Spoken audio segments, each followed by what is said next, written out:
인사 선배가 교수사로 오일선이 되었습니다.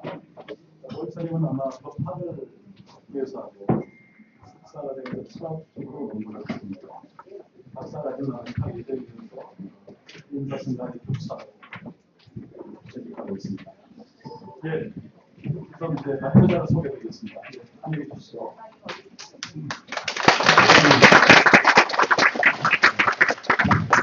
이 논문에 대한 논문자가 우리 동대문대학원 조교수로 계신 박인석 선생님이 연결을 해주셨습니다. 박인석 선생님, 예. 중국 불교 성종교입니다. 먼저 이 보일선님 이 화면을 좀 쓰게 되어서 우선 논평자 선생님 잠깐 소개 계시고, 예, 바로 진행해 주시죠. 예. 네, 반갑습니다. 저기 해인사 승가 아까 소개받은 대로 지금 해인사 승가대학에서 주간 사내 스님들을 상대로 강의하고 있는 보일이라고 합니다. 뭐 가나선의 이해, 태생신론 뭐 이런 과목들을 강의하고 있고요. 이렇게 좋은 자리에 초대해 주셔서 너무 감사드리고, 사실 이 초대는 이게 지난 겨울 무렵, 그래서 봄으로 넘어갈 때 현각선님께서 전화를 주셔서 이런 이제 프로젝트가 진행 중이니 이렇게 같이 동참하자고 해서 지금 진행이 됐는데, 꽤 오래 이제 진행이 된 프로그램입니다. 여기 중간에 이제 처음 오신 분들을 설명을 드리면, 지난 3월부터 아까 저기 대회식에서 잠깐 나왔지만 그 카이스트 교수님들을 모시고, 그리고 최민 선생님이나 뭐 전 세계적인 인공지능의 권위자들을 모시고 매달 이제 한 번씩 세미나도 열고 새로운 인공지능 기술의 방향이라든지 지금 상황에 대한 설명들을 많이 들었습니다. 그러면서 많이 도움이 됐고요.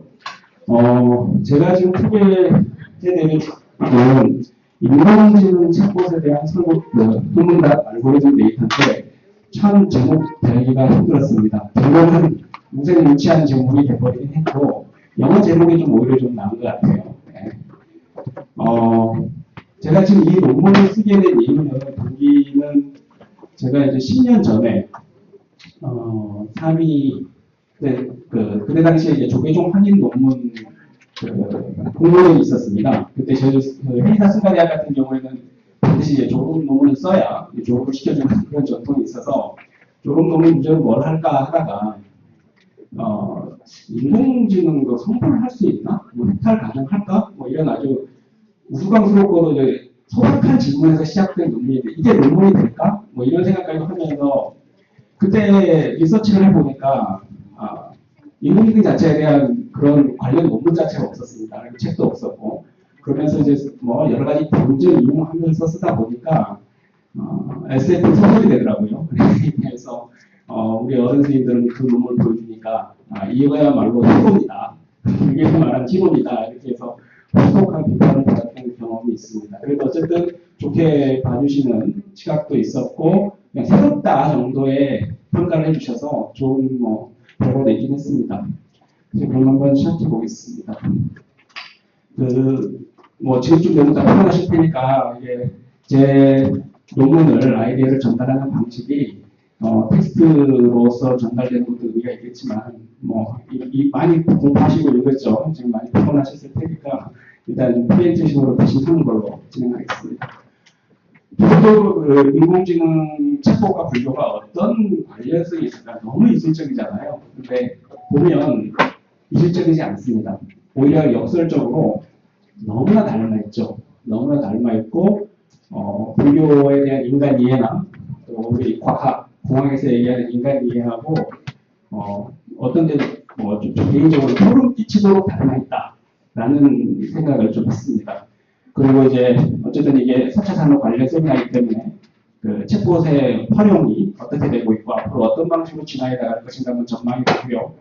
그리고 그러면 그 진화 방식이라는 게 대체 어떤 것인가 이렇게 활용된다가 아니라 그 진화를 가능하게 하는 그 메커니즘 그런 형태의 구조가 어떻게 이루어지기 때문에 지금 인공지능을 하는 건가 도대체 왜 갑자기 인공지능인가 이게 저도 계속 궁금했거든요. 왜 갑자기 불교에서 과학하고 비슷해야 되니까 이걸 세미나하는 게 아니고요. 지난 2014년 정확히는 아주 혁명적인 일들이 많이 벌어졌습니다. 그런 부분들이 지금 아직 이제는 설명이 안 돼서 좀 이제 여러분들이 왜 갑자기 인공지능 얘기를 이렇게 많이 하나라고 생각했습니다. 제가 힘 닿는 대로 그 부분 설명드리겠습니다. 뭐 아시다시피 저는 과학자도 아니고 공학자도 아니고 보시다시피 그냥 불자입니다. 불자. 그러니까 제가 아는 범위에서 설명을 드리겠습니다. 그리고 제 논문 핵심인 그 선문답의 알고리즘을 어떻게 구성을 하고 이게 어떻게 데이터로서 기능할 수 있을까? 챗봇의 결론을 그렇습니다. 인공지능 챗봇이 있는데 여기다가 우리 불교의 자랑스러운 전통이라고 하는 그 선문답을 갖고 이거를 이식을 시켰을 때 인공지능이 과연 어떤 기능을 할 수 있을까? 특히 심리치료 챗봇에 이 선문답의 알고리즘을 응용을 했을 때 어떤 효과를 기대할 수 있지 않을까라는 그런 기대감을 갖고 이거에 대한 어떤 생각을 펼쳐봤습니다. 본격적으로 설명을 드릴게요. 이 그림은 최근에 제가 이제 읽었던 그나마 미국에서 가장 그 과학과 관계를 잘 다룬 책 같아요. 그 지승도 박사님이라고 지금 카이스트에 계시죠. 그 인공지능 보다 꿈꾸다라는 책에 나온 걸 잠깐 읽어봤는데 인공지능을 설계하는 그 공학자나 과학자들의 마인드하고 불교에서 이해하는 시스템도 그러니까 인간 이해하고 너무나 달랐습니다. 제가 그걸 잠깐 설명을 해드리겠습니다. 여기 보면 A라는 남자가 있고 B라는 여자가 있는데 요즘 오면서 계속 생각했는데 그건 떠오르지 않아가지고 요즘 가장 잘 나가는 매력적인 뭐 배우 이름이 있나요 혹시? 누구 아무나 얘기해 주세요. 누구요? 서현진. 다 아시는 분들은 다 아는 것 같아요. 자, 현진이라고 합시다. 현진이가 봅니다 이제부터. 자, A가 현진이를 만났습니다. 만났는데 만난 순간부터 우리 말로 얘기하면 해버린 겁니다. 그러면 그 현진이에 대해서 끊임없이 생각을 하겠죠. A는 저 여인은 누구인가? 저 B는 누구인가? 이름도 몰라요. 주소도 모르고 전화번호도 알고는 싶은데 그래서 집에 가서 어떻게 됩니까? 계속 상상을 합니다. 저 여자는 어떻게 저렇게 이쁠 수 있을까? 마음은 어떨까? 가족관계는 어떨까? 학교는 어디다니지? 계속 상상의 나라를 펼칩니다. 그 제가 봤던 모습을 연관을 지어서 얼굴은 이렇게 생겼으니까 아마 예술을 할 거예요. 그림을 그릴 거예요. 음악일까? 아닐까? 뭐 미술일까? 하면서 계속 하면서 그 B 다시를 그려내기 시작합니다. 자기가 생각하는 그 서현진에 대한 이미지, 느낌, 생각을 갖고 계속 그림을 그리죠. 객관적으로 합리적인 데이터 없이. 그걸 이제 뭐 영어로 우리가 말하는 이제 모델. 그리죠. 계속 모델을 만들어내는 거예요. 그리고 어느 순간 이 여인을 만났고 이름도 알아냈습니다. 서현진. 그러면 이 서현진이라는 여인을 어떻게 하면 내 여인으로 만들 수 있을까라고 고민하기 시작합니다. 자, 내일 데이트를 해야 된다. 이 여자가 뭘 좋아하지? 커피를 마시고 그러면 근사한 레스토랑에 가고 영화를 본다. 라고 하면서 끊임없이 내일 이 데이트에 대한 가상의 동선을 짭니다. 이게 뭡니까? 이거를 시뮬레이션 한다. 그러니까 가상의 어떤 여인에 대한 모델링을 하고 나서 그걸 이제 현실적으로 어떻게 적용할 것인가, 이 여인을 어떻게 현실에 나의 여인으로 만들 수 있을까를 고민하기 시작합니다. 그 과정 자체가 인공지능의 설계 방식과 똑같답니다. 그러니까 인공지능의 설계 방식이라는 것은 어떠한 형식의 형태가 있으면 그걸 이제 모델링을 합니다. 지금 제 논문에서 얘기하는 선문답이라는 게 있는데 선문답이라는 게 그럼 어떤 방식으로 이루어지는가에 대한 어떤 하나의 프레임을 짜고 패턴을 짜고 구조를 짜는 겁니다. 네. 그러면 그런 거 구조를 짜면 이 선문답을 갖고 뭘 할 것인가, 어디다 쓸 것인가, 마치 서현진이라는 여인을 어떤 데이트를 하고 어디서 커피를 마시고 어떤 영화를 볼 것인지를 먼저 예상하고 뭐를 좋아할까라는 것을 한번 데이트해보는 것처럼 인공지능도 선문답 알고리즘을 만들었으면 이 선문답 알고리즘을 어디다 써놓을 수 있을까 라는 것을 시뮬레이션을 합니다. 이게 이제 제 글에서는 심리치료라는 심리치료를 전문으로 하는 챗봇이 이미 만들어져 있습니다. 이미 상용화되어 있고요. 지금 쓰고 있습니다. 여러분들 그 대표적으로 아이폰 같은 데 시리라고 그러나요? 그 좀 바보같이 대답하는 그 아이폰에 있는 음성 인식 답자. 그건 아주 낮은 단계를 얘기하는 거고 그 정도 레벨을 떠올리시면 안 됩니다. 지금 그 인공지능 챗봇이 얼마나 발전했는지는 거의 상상을 초월합니다. 지금 수준이. 상용화가 안 될 뿐입니다. 지금. 근데 이런 내용은 우리 화엄경, 양충 대창품 같은 경우에는 이렇게 나와 있죠. 화엄경에. 마음은 화가와 같아서 각가지 것들을 그려내나니 입체 생활 가운데 만들어내지 못하는 것이 없다. 이런 내용이 나오죠. 화엄경에 나온 것처럼 우리 인간들은 다 마음에서 뭔가를 모델링을 한다는 거죠. 지금 이 4차 산업쟁이하고 마찬가지고요. 다 마음에서 비롯된 거잖아요. 또 아마 성호 스님은 아마 오늘 이 순간을 끊임없이 모델링 하셨을 겁니다. 지난 수년 동안. 그리고 1년 전에도 그렇고. 이 모델링의 산목은 바로 적용할 때 시뮬레이션도 해봤을 거예요. 부곡대학교 어느 강당에서 누구누구를 모셔놓고 하면 이런 분위기일 거야. 아, 왔을 때 대박이들이 이런 불편을 겪을 수 있어. 라고 하면서 치밀하게 시뮬레이션을 하셨을 겁니다. 이게 인공지능의 설계, 우리 인간의 사고방식, 시스템적으로 사고하는 인간하고 똑같다는 거죠. 네.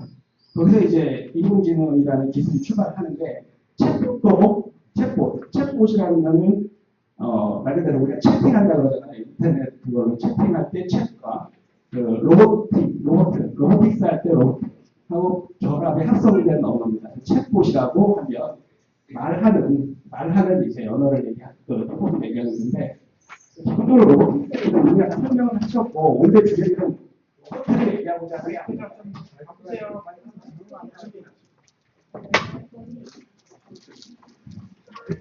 오늘 주제는 저는 이제 인공지능, 그중에서도 인공지능을 활용되고 있는 챗봇. 그래서 또 챗봇이라고 해서 여러분들 로봇을 떠올리시면 안 됩니다. 그중에 프로그램이고요. 그러면은 이제 챗봇 같은 경우에 왜 그럼 제가 챗봇이라는 걸 주목하고 있는가? 4차 산업, 지난번 세미나 때는 4차 산업에는 여러 가지가 지금 주목되고 있는 기술들이 많은데요. 그 중에 뭐 인공지능하고 로보틱스하고 포함될 겁니다. 그리고 무슨 IoT, 그리고 뭐 아까 얘기했던 VR, 가상현실, 증강현실 뭐 여러 가지가 있습니다. 그 중에 제가 그럼 왜 그 중에서 챗봇을 선택을 했나? 챗봇은 기본적으로 4차 산업 시대의 가장 핵심 기술들이 집약되어 있다고 일단은 저는 봤고요. 두 번째는 기본적으로 언어의 문제입니다. 언어의 문제를 다루고 있기 때문에 이거는 우리 기술혁신과 아까 뭐 인류가 앞으로 어떻게 되겠니 뭐 이런 말만 로봇을 얘기하다 보면 인류의 미래가 너무 논의가 될 수밖에 없는데 저는 이제 그 유발 하라리가 뭐 책에 나온 책을 그럴만 하잖아요. 인간만이 갖고 있는 유일한 그 능력이라고 그럴까요? 다른 종족과 경쟁에 살아남을 수 있었던 결정적인 원인은 언어 구사 능력에서 나오잖아요. 그래서 그런 말을 알았듯이 인공지능이 아무리 발달하고 우리 인간과의 관계 속에서 어떤 의미를 갖고 있는 걸 아는 게 중요할 것 같고 그런 과정에서 저는 이제 챗봇을 알면 지금 4차 산업을 이해할 수 있고 또 미래를 우리가 전망하기에도 아마 굉장히 시금생이 될 거다라고 이제 그래서 이제 챗봇을 선택을 했습니다. 그러면 현재 심리치료 상담 챗봇은 그중에서도 어떤 식으로 활용되고 있는가? 저의 매력을 느꼈던 거는 결국 지금 심리치료 여러 챗봇의 능력 중에서도 심리치료 같은 경우에는 결국 우리 분류에 관심하고 똑같은 고통의 문제를 다루고 있잖아요. 그래서 고통의 문제를 어떻게 치료하는가에 대해서 인공지능 챗봇들이 관심이 많습니다. 대표적인 예로 여기 나와 있는 카린 그 최근 시리아 난민들 문제 심각하잖아요. 근데 이제 서구에서는 이미 이 챗봇 기술을 시리아 난민들 구원하는 그런 용도로 쓰고 있습니다. 즉 시리아 난민들이 해상에서 발견이 되면 이 이 시리아 난민들한테 이 문자 텍스트를 보냅니다. 지금 거기 날씨가 어떻고 지금 세상의 파고가 어떻기 때문에 그 방향으로 가면 위험합니다. 또는 이쪽으로 오십시오. 거기에 유엔 단체가 있습니다. 여기에 어떤 신뢰할 만한 해군이 있습니다. 이쪽으로 하면서 그걸 가이드를 하는 역할을 합니다. 그리고 상륙을 하고 나면 어디에 난민보호소가 있으니 어느 난민보호소에 도움을 받으십시오. 그리고 두나페이라고 있습니다. 그건 뭐냐면 무료 법률 상소입니다. 당신들이 지금 이태리에 가서 정착할 예정인데 거기에 가면 어느 동사무소에 가서 어디 가서 난민증을 발급받으면 됩니다라는 그런 것까지 지금도 표현해서 이제 풀 서비스를 해주는 거죠. 이게 바로 이제 카린이라는 인공지능 챗봇이 그런 역할을 해줍니다. 그러면서 그 서구에서 이미 챗봇을 갖고 그 극단적 고통에 시달리고 있는 시리아 난민들을 구원하는 그런 활동을 쓰고 있고요. 오늘 좀 깜짝 놀랐습니다. 그 총무원 장수님 모셔서 그 4차 산업 요걸 언급하신 크라이시스 텍스 라인이라고 이게 뭐냐면 이게 자살 예방 상담 챗봇입니다. 미국에서 지금 하고 있는 건데 그 고등학생들이나 그냥 학업 불만이라든지 이런 문제 때문에 죽고 싶어요. 뭐 이런 얘기들을 이렇게 언급해 올리면 전문 상담 지도사라든지 이런 사람들이 하는 역할을 이 챗봇이 전문적으로 이미 입력된 프로그램이 되고 이 친구가 자살에 빠지지 않게끔 끊임없이 이제 가이드를 해줍니다. 일곱 사람을 판단해주고요. 또 그리고 그렇게 되면 뭐 부모라든지 학교 또 여기저기 유관기관 해갖고 뭐 경고 신호를 준다든가 알림 신호를 주고 또 아니면 또 적절한 형태의 심리적 가이드를 해줍니다. 그게 대표적인 프라이스텍스라는 CTL이라고 그 이게 굉장히 유명합니다. 지금 저기 프라이스텍스라는 그리고 우울증 상담 챗봇 이 워봇이라고 우울하다 요 내용이 지금 아직 안 나왔다고 하는데 이 내용이 굉장히 재밌습니다. 뭐 지금 뭐 힘들고 뭐 어떻게 할까요? 뭐 이렇게 하면 챗봇이 언제부터 그러셨어요? 뭐 이런 얘기 굉장히 친절하게 다 참석을 해줍니다. 카린도 그래요. 내용을 보면 그게 막 힘들어서 막 죽을 것 같은 사람한테 지금 가장 좋아하는 영화가 뭐예요? 하면서 이렇게 안정을 되찾게끔 해주는 그런 대사 라인들을 계속 보내주거든요. 그래서 차근차근 그 위기와 그 정치적 그 패닉 상태에서 벗어날 수 있도록 굉장히 도움을 많이 줍니다. 자, 그러면 심리치료 챗봇이 지금 이런 식으로 인간의 고통의 문제에 관심을 갖고 이렇게 상용화되고 있고 활용이 되고 있습니다. 그러면 제가 이제 챗봇 그 심리치료 좁혀서 설명하고 있지만 이 인공지능 챗봇이 가능하게 하는 이 AI 기술, 이 AI 기술이 대체 어떤 식으로 좀 진화를 했기 때문에 지금 이런 정도까지 계속 일어나 보니까 그런 노력은 60년 동안 있었답니다. 60년 동안. 그러니까 중간중간에 좌절하고 막히고 하다가 이제 지지부진하다가 끊임없는 노력을 했죠. 그렇게 하다가 이제 머신러닝이라는 거를 이제 개발합니다. 그리고 딥러닝이라는 게 최근에 이제 또 구상을 하게 되고요. 그럼 요 세 가지 인공지능은 뭐고 머신러닝은 뭐고 딥러닝은 뭐냐? 저도 고민을 많이 했습니다. 이걸 어떻게 설명을 드릴까? 저도 잘 모르는데 쉽게 생각하면 인공지능이 가장 큰 개념이에요. 가장 큰 원이라고 생각하시면 되고요. 그 인공지능 안에 머신러닝 기법이라는 게 들어갑니다. 그리고 그 머신러닝 안에 이 딥러닝이라고 하는 작은 원이 들어간다고 생각하시면 됩니다.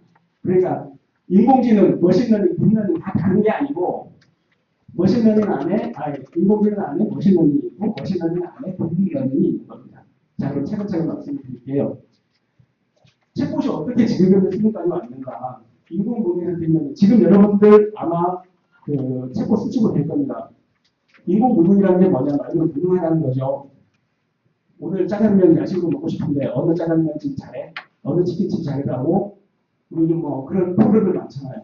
물어보면 그 근처가 어디나가 딱 알면 여기저기 잘합니다. 그래서 이렇게 알려주는 방식이거든요. 근데 이거는 이미 시나리오가 다 이미 입력된 방식입니다. 그래서 뭐 우리가 볼 때는 저도 똑똑하네 하지만 똑똑한 게 아니고 이미 다 시나리오가 입력된 패턴대로 가능할 뿐입니다. 그건 사실 엄밀한 의미에서 보면 우리가 얘기하는 AI라고 볼 수가 없죠. 지금 단계에서 그걸 갖고 우리가 챗봇이 대단하다는 얘기하려고 해서 이렇게 세미나를 하는 게 아니고요. 그 머신러닝이 뭐냐? 그거랑 어떻게 다른가? 머신러닝이 돌아온 게 뭐냐면 이제부터 시작인데 일반적으로 우리가 알고 있는 모든 프로그램들은 입력을 시키고 프로그램을 입력을 시켜오면 컴퓨터에서 프로그래머를 해서 결과를 도출해내는 방식입니다. 뭐 이 정도 우리가 이미 알고 있는 거죠. 그런데 이 머신러닝이 놀라운 게 뭐냐면 결과, 내가 원하는 결과를 입력을 시키고 그리고 제가 원하는 예를 들어서 내가 선문답이라는 데이터를 입력을 시키고 내가 이러한 방식으로 선문답을 활용했으면 좋겠어라는 식의 입력만으로도 요 머신러닝이 자기가 알아서 알고리즘을 만들어줍니다. 그러니까 다시 말하면 기계가 스스로 공부를 하고 스스로 학습을 합니다. 그러니까 예전에는 우리가 머신러닝이라고 그러면 인공지능이라고 그러면 다 알고리즘을 짜주고 데이터를 입력을 시켜주고 이건 이런 식으로 알고리즘 만들어야 다 프로그램을 시켜줬는데 지금 머신러닝의 관점에서는 이 친구들은 데이터만 입력을 시켜주고 내가 원하는 결과만 매출하고 딱 하면 이 친구가 알아서 알고리즘을 스스로 만들어줘요. 이게 놀라운 일이죠. 스스로 학습을 한다는 거죠. 스스로 학습을 한다는 게 뭔가 이게 분류한다고 설명이 되는데 그럼 대단하게 우리가 한국 사람들처럼 뭐 대학 입시 공부하는 공부를 해서 들어가면서 공부한다고 그게 아니고 좀 소박한 얘기지만 그 인공지능에 학습한다, 공부한다는 의미는 분류한다고 합니다. 분류. 직접적인 예로 이 보시는 배경이 이거 뭘로 보이시나요? 치와와거든요. 치와와죠. 옆에 있는 거죠? 이 머핀이잖아요. 그래서 치와와, 머핀, 치와와, 머핀, 치와와. 요거를 인공지능이 인간들은 다 인지를 하는데 인지를 못합니다. 인공지능이 지금까지 못했습니다. 과거형입니다. 그런데 2017년도, 2014년도 지나면서 어떤 일이 벌어지냐면 인공지능이 딥러닝, 머신러닝 기술을 도입하고 딥러닝 기법을 개발하면서 이걸 확연히 바꿔내버리기 시작합니다. 인식률이 99%입니다. 최근 작년까지만 지난 몇 달까지 97%하다가 지금 99%를 돌파했습니다. 인간이 몇 %라고 생각하십니까? 그건 한참 못 미칩니다. 그러니까 요건 인간들이 다 구분하죠. 이보다 더 복잡한 형상들 인간보다 이제 앞서기 시작했고 옆에 보면 이것도 뭐죠? 고양이죠. 이게 아이스크림이거든요. 이런 거를 인터넷에서 인식을 못한답니다. AI를 인식을 못한답니다. 못했습니다. 그런데 이제 합니다. 딥러닝 기법을 개발하면서. 그 머신러닝의 딥러닝 기법은 뭐냐면 결정적으로 이 머신러닝 기법을 통해서 AI가 공부를 하는데 학습을 하는데 특징 값들을 이게 개발하기 시작했습니다. 첫째, 치와와는 잘 분석이 혓바닥이 있을 수 있고 코는 요 머핀하고 비슷하지만 요 표정이 뭐 이렇게 있다, 털 색깔이 이렇다, 털의 질감이 있다 이런 식으로 하면서 그렇지 못한 것들을 제거해 나가기 시작합니다. 그러면서 1단계에서는 뭐라고 2단계에서는 뭐라고 쭉쭉쭉 올라가는 방식이거든요. 그러면서 이제 그 탑을 쌓아가듯이 건물을 쌓아가듯이 우리 마치 대기업에서 회장하고 이제 신입사원하고 처리하는 정보의 수준과 양이 다르잖아요. 신입사원은 내가 이게 무슨 일을 하는지 모르잖아요. 그 아주 지역적인 정도의 일을 하는 건데 회장 정도 되면 계속 뭔가 보고서가 계속 계층을 거치면서 올라올 때 필요 없는 정보들을 제거하고 마지막 자기가 궁극적인 그 프로젝트를 진행하면서 불필요한 작업들을 다 제거해 나가는 방식이거든요. 그러면서 이제 수치로 쭉 올라가는데 딥러닝도 그런 형태의 그 정보 제거 방식을 쌓아 올리는 과정이랍니다. 알파고가 여러분 잘 아시는 알파고가 한 47층 정도 높이의 그 아키텍처 그 건물을 이제 탑을 구축한 형태고요. 최근 마이크로소프트에서는 147층까지 쌓아 올렸답니다. 그러니까 알파고도 지금 개발된 수준에 비하면 반도 못 미치는 수준입니다. 지금. 그러니까 마이크로소프트는 이제 147층의 건물을 쌓아 올렸다고 생각하시면 돼요. 인간이 1층이라고 보고 인간이 한 10몇 층도 안 돼요. 그래서 인공지능 기술이 머신러닝을 거쳐서 이제 딥러닝으로. 그러면 인공지능은 전부 다 딥러닝이 아닙니다. 다른 여러 가지 기술이 많습니다. 예를 대표적으로 가장 효용적으로 알 수 있었다는 게 지금 딥러닝이고요. 이게 개발된 2014년도 저희는 공학자들이 아니니까 잘 몰랐는데 매년 그 세계 이미지 인식 경연대회가 열립니다. 이 경연대회는 그 세계 뉴스에 뭐 하버드니 뭐 독일이랑 다 참여를 해서 자국의 최고 두뇌들이 모여서 자신들의 이제 AI 기술이 이만큼 발전했다라는 걸 이제 과시하는 대회거든요. 근데 여기서 지금 뭐 이쪽 업계에서는 굉장히 유명한 사람들, 그 토론토 대학의 제프리 힐튼 교수라는 분이 계신데 토론토 대학이 우승을 합니다. 우승을 하는데 그분들의 압도적인 차이로 뭐 하버드니 독일니 뭐 호주 대학이 다 누르고 우승을 하는데 그분이 그 팀이 처음 개발한 게 이 딥러닝 기법을 머신러닝에 활용을 하게 되면서 이제 우승을 하게 되죠. 근데 그게 바로 지금 여러분들이 알고 있는 페이스북 있죠. 페이스북에 사람들 사진들이 많이 있잖아요. 그러면 사진을 띄우면 페이스북에 알아서 이 친구를 딱 인식을 해서 당신이 이 친구를 알 수도 있습니다는 기능이 있잖아요. 예. 근데 그 기능이 예전에 많이 이제 엉뚱한 사람을 가져가서 당신의 친구일 수 있습니다. 근데 지금은 그게 거의 100%에 가까운 기능을 보이기 때문에 페이스북에서 이 사람이 당신 친구라고 딱 찾아주면 분명히 당신 친구 맞답니다. 우리들처럼 인간도 헷갈릴 수 있는 수준을 이제 페이스북은 지금 하고 있는 거죠. 그래서 지금 과학계에서 그리고 공학계에서 가장 뜨겁고 가장 지금 뭐 엄청난 열기 뿜어내는 게 지금 현재 요 AI 로봇 분야 같아요. 뭐 잠깐 하면 로봇 분야도 지난주에 보니까 오늘은 뭐 튜링 테스트 얘기하는데요. 실제는 지금은 뭐 어제 백덤블링을 실험을 했는데 그 보스턴 로보틱스로 굉장히 유명한 회사가 있는데 미국에서 그래서 그 로봇을 백덤블링 시켰답니다.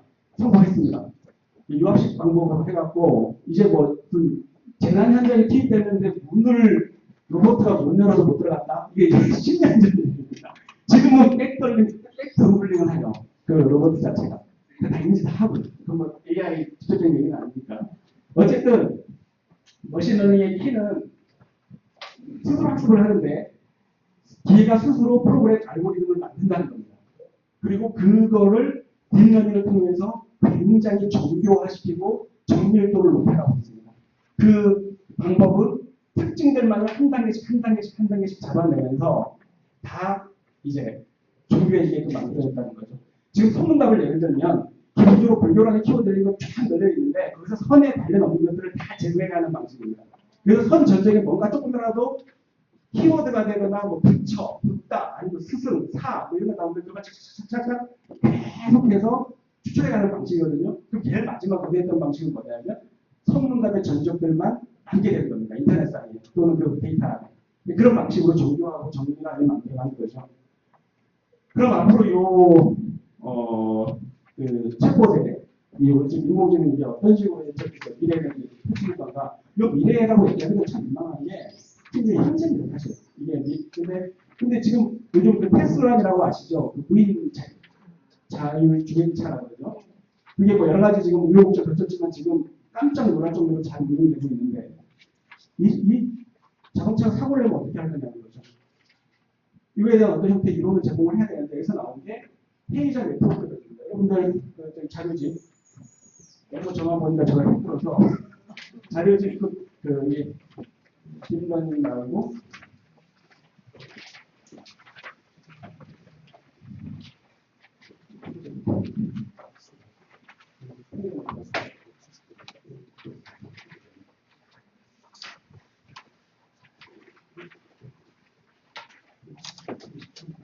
각기 23페이지 한번 보시면 73페이지 각기 23번이요. 그 행정 네트워크에 대해서 말씀드리면 그 행위자 네트워크 이론은 사람과 사물을 구분하고 모두 행위자로 가정하는 사람 인터를 사물로 보는 관점이다. 예를 들어서 자율주행 자동차가 사고를 발생시켰을 경우에 책임 소재를 둘러싼 문제를 해결하는 등 제4차 산업시대에 수용될 것으로 기대되는 새로운 패러다임 중에 하나이다. 이게 지금 똑같이 이제 취급하겠다는 거죠. 인공지능이 있다면 인공지능 그 소유자 또는 그 만든 회사라고 해서 전부 다 이제 우리 실제 생각하고 있는 인격차원 관계를 하기 위해서 그 생산자들에 대한 법적 책임이나 윤리적 책임을 굉장히 강화하겠다는 겁니다.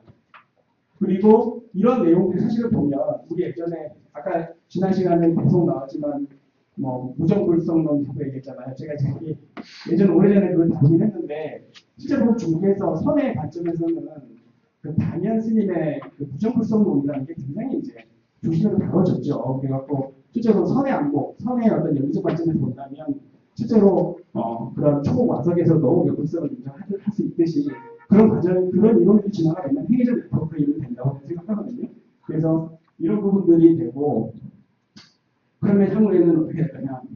화학에서 얘기하는 상직 상입 이걸 따와봤는데 4차 산업혁명이라는 게 뭐냐?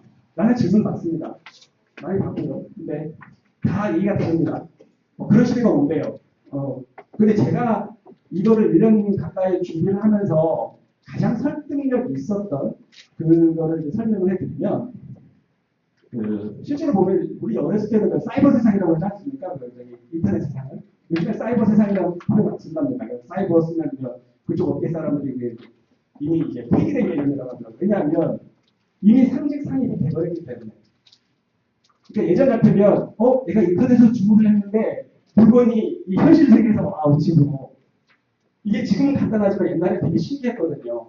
어떻게 인터넷에서 내가 말 그대로 가상현실이 어떻게 우리 현실 속에, 물리적 현실 속에서 벌어지지? 근데 실제는 지금 그거에 대해서 아무도 이제 의문을 하지 않죠. 당연히 인터넷 하면 당연히 오는 게 정상이지. 그 얘기는 뭐냐면 과거에는 사이버 공간, 우리 네트워크, 정보의 세계에 정보량하고 우리 지금 현실 세계의 이 아톰이라고 그러죠. 물질 세계를 지배하고 있는 정보량하고 비교했을 때 압도적으로 현실 세계, 우리 물리 세계의 정보량이 압도적으로 많았답니다. 되게 많았죠. 그리고 사이버 세계는 인터넷 공간이 뿐이었는데 지금 4차 산업 시대가 됐다는 의미는 이 사이버 세계, 예전에 우리가 얘기했던 인터넷 세계, 가상의 세계의 정보량이 너무나 엄청나게 증가를 해서 현실 세계와 정보량이 동등해지는 시대가 바로 4차 혁명 시대랍니다. 제가 어떻게 가장 적절한 설명인 것 같아요. 4차 혁명이나 산업혁명이 왜 이제와 다른가.